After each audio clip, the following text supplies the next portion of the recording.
Thank you. A lot of attention on the weather over the past couple of days. We've seen some pretty dramatic snowfall, very cold temperatures. Helen can tell us what's going to happen next. Morning, Helen. Hello, good morning, Charlie. Good morning, Naga.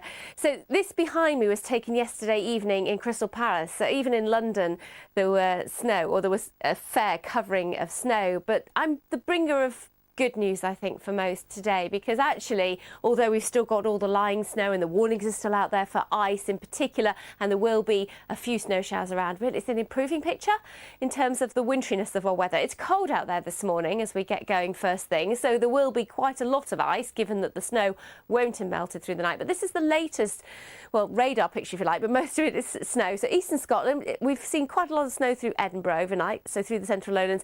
1 or 2 showers still across East Anglia, and they'll come more so, I think, through the day into Pembrokeshire and to Cornwall at this time of year. Or in fact, when you get this northerly flow, that's what tends to happen. You get the picking up of the moisture off the Irish Sea, and then they form showers and fall across Pembrokeshire and Cornwall in particular. I think Pembrokeshire's snow, but Cornwall possibly mostly rain at lower levels. There'll be a few showers as well, similar sort of technique coming in across the north of Northern Ireland and into Fermanagh and Tyrone.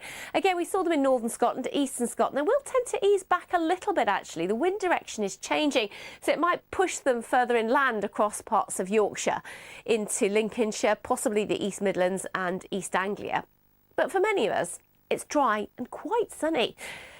Yes, it's cold, but the winds are light and there's more sunshine, so 4 to 6 won't feel as cold as it has felt. But overnight, my goodness me, a very cold night indeed, obviously, because we've all that lying snow around and clear skies. Temperatures will plummet. It's perhaps not so much for Northern Ireland because we've got the next weather front waiting in the wings, but minus double figures across the snowfields of Scotland. And certainly these are towns and cities really very cold across England and Wales as well over the snow. But that ridge of high pressure responsible for the fine weather today, responsible for the frost overnight, gives way to these Atlantic weather fronts as we go through tomorrow. So a lovely start, albeit rather cold for most of us, before we see some snow initially, and then it turns to rain for Scotland, Northern England, Northern Ireland already clearing by the afternoon, and then that moves across into the eastern side of England as we get into the evening time. So initially falling as snow, but mostly as rain. And so by the time we get to Monday, less cold basically. We're getting into the milder Atlantic weather.